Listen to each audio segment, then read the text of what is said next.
So, at least the marketing department. Okay. All right, moving on up. Now we get to the movie. Good one, Gerald. That was a good segue. Good job. This movie, good Lord. Oh, this movie is hard. This movie, if you have not seen this movie, get ready. the box of tissues ready. Get ready, man. This movie, I think more than any Pixar movie, there's a few movies that I can think of off the top of my head in the first 10 minutes. Just, damn it. Like, what other movie? This is the only movie there's a couple, and one of them is Land Before Time. Land Before Time is one. Oh, I thought you said Pixar movies. Bambi's one of them. And honestly, JJ's Star Trek. Oh, the very beginning. The very beginning. Name him Tiberius. Sarah. Or name Sarah him Kirk. He says name him Tiberius. Oh, that's a stupid name. Name him Kirk. You know, it's killing a character. Again, we talked about this in the What You Do. Killing a character needs to have weight. If you ever do that in a movie, you need to make sure. Yep. But usually that's only paid off because you've spent the entire movie coming to know that person, knowing their idiosyncratic the ways of doing their life. And it takes a talent to develop a character in 10, 15, even 20 minutes to kill him off and have that. We watched this movie. I'm getting chills just talking. I can't talk about this. I'm literally like, look, you see that? Be a sore spot. This movie is so son of a. When Sarah and I saw this movie in the theater, we're watching it. We're seeing this happen, and I think I felt it coming a mile away. I feel like I didn't. Maybe I didn't see it wasn't that early. No, it wasn't. Yeah, I didn't. I guess I didn't see that coming. And when the funeral scene is there, and he's just on the steps. Yeah, and there was a mom next to us who's like, "Jesus Christ." Like said that out loud, and it was like, then this is one of those things like, holy crap, is this a kid's movie? Yeah, but it's, what's interesting. And the rest of the movie after that is, you got a cute bird, you got, Doug, all that stuff. It's definitely kids movie territory. But that first 10, 15 minutes is like, are we watching a kids movie? Holy crap. Yeah, but I could not stop crying, David. I couldn't either. I think this is the one movie, like I said, I refuse to watch. So I still have not seen the first 10, 15 minutes of this movie. You'll zoom past it. Since the theater, yeah. It's too much. It's just, oh man, it's and there's heavy. no words, it's just music, but the music is cued perfectly.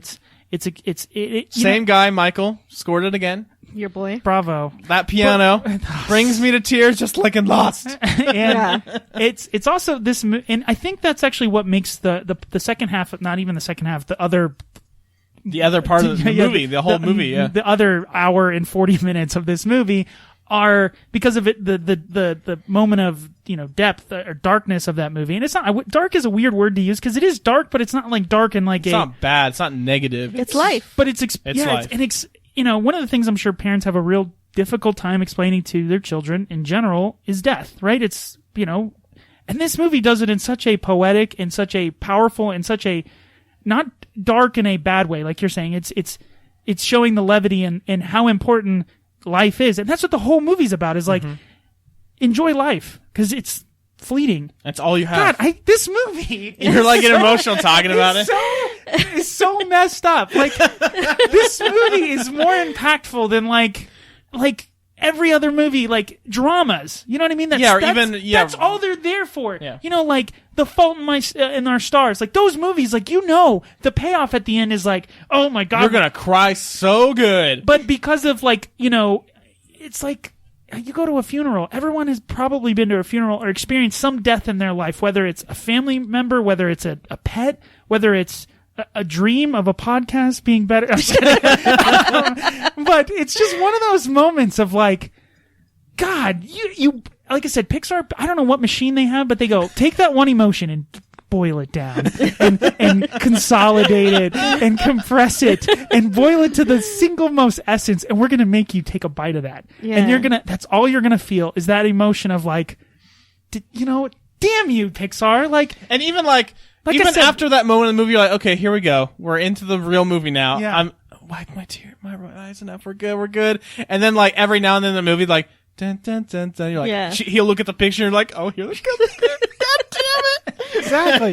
But the dog in this movie is, there's so many funny movies in this movie, like moments, movies, whatever. I'm already, this movie has got me all emotional. It's just, this movie's messed up, but that's why it's so great. And it's one of the, it's so impactful that you almost, you know it's coming and you still can't watch it because of how impactful the moment is with the music, with the images of this movie. If you haven't seen this movie, you got to go see it.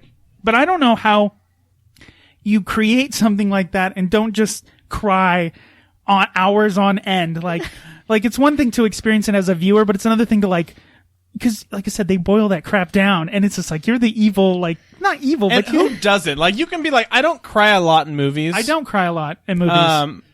This movie, I cried like a little girl. Yeah, Like, and like we're men. All right, we're guys. No, it doesn't And matter. in the movie, I'm just like in the theater, I'm like trying to hold in like. They know. They do that on purpose. And like, that should be a test that you have in front of people, like crying this. We want to test to see if you have emotion. I'm sure they did. If you don't cry, you're a robot or something. Yeah, Something's that's off. your Cylons. Get rid of them. Everyone will cry at this, right? Yeah, So- it's that whole I don't know. It's that relationship between them and it's a relationship that they talk more about throughout the whole movie. And Yeah, let's get to the rest of the movie, right? yeah, so he goes on this adventure because that's what his wife wanted, and he realizes at Paradise the Falls. end that God, this movie. he can't do it for her. He has to do it for himself and for the little boy and for Kevin. Yeah, Kevin, and for The bird, the female bird. I love that. and for Doug, and I love that one part. Like, as a dog owner, like, I love that one part when Doug says, "I just met you and I love you." Like, that part gets Like me all the because, cute like, little dog yeah, because I'm things, like, yeah. I have dogs, I love them. Or like, no matter how trained they are, a ball will just Yeah. turn them away. A squirrel. Squirrel. That's hilarious. Yeah. I like Alpha, how his collar's all messed up. Yeah. So he's all super serious, but was like super high pitched. Yeah. There's a lot of funny, great moments in this movie. And it's weird because, again, this movie, I think what Pixar does, and again, I'm not joking about, they take a theme or just an experience that everyone has in their life, and then they do a movie about it. And this movie, again, is about death, but also how death affects the people that are still here. Right? And that's the whole point of the movie, is like his wife wanted him to go do the Paradise Falls, and he does it even though he's, old. But everyone knows it's because of the balloons. Like, first of all, that scene is amazing. Yep. oh, you mean the house? The house with the balloons? The Leaving. balloons are like being released, and then like all of a sudden, like you just like the whole animation sequence where it's just it's just colors of balloons like popping out. And of as a the Gorgeous, kid, yeah. I don't know if you guys were like this, but me and my friends were like, how many balloons do you think it would take to lift us off the ground? No, seriously. I mean, I thought of that as a kid, and Well, like, this is 2009, David. I know, so I was a little older. I was gonna say. Although I would like to do an experiment. But anyways, okay, I'm done crying. Up is just too much. Seriously, stop it. Okay, then we move on. I thought I was safe. Wait. Hold on. What are you going to talk about? Oh, we got to talk about numbers. Come on. Pete. This is my only the guy job on this who did. episode. Pete Docter did. I think he's the one that did Monsters Inc. Right? He was the director. He did. Yeah, he did Monsters Inc. Okay, so geez, man. Like, do you think these guys argue? They're like, I did Finding Nemo and Wall-E. He's like, I did Toy Story 1 and 2, guy. All right. that's true. He's like, I'm the reason we're all still here. Okay, yeah, guys. that's true. John Lasseter's like, Oh, you want to complain about your job to me? Please. yeah. So I used to now- work for Disney and I got fired. Yeah. And now they owe me billions of dollars. Anyways, go ahead. So, So 98% Rotten Tomatoes, so nearly perfect movie. how are you, what's wrong with you? Heartless Those people who 2% don't you That's cry. the jerks. Cylons. That's the They're robots. the robots. This movie is terrible. Budget 175 million, and it made 700. Sorry, not two. I was like, whoa. 731.4. And I think this movie, more than any, it was word of mouth. I think Oh, that opening definitely. sequence, and I always wondered to me if this movie, because I don't think this is one of those movies that they originally had drawn up. It feels like that first 10 minutes feels like it was a short, and then they made it into a movie. Because, good lord. But I wonder, like that lady in the theater who's like, Jesus Christ, like who didn't see it coming. And obviously, this wasn't giving away any kind of marketing or anything like that. No. That must be difficult for parents who don't want to subjugate their kids to. But it does it in such an elegant way. Here's the No, thing. I understand, And I'm but not it telling is people a how to parent curveball their. different. I know, I get it. But they went away for a long time. You know what I mean? Like, it doesn't handle it. It's not. It gives it, again, depth. It gives it the necessary amount of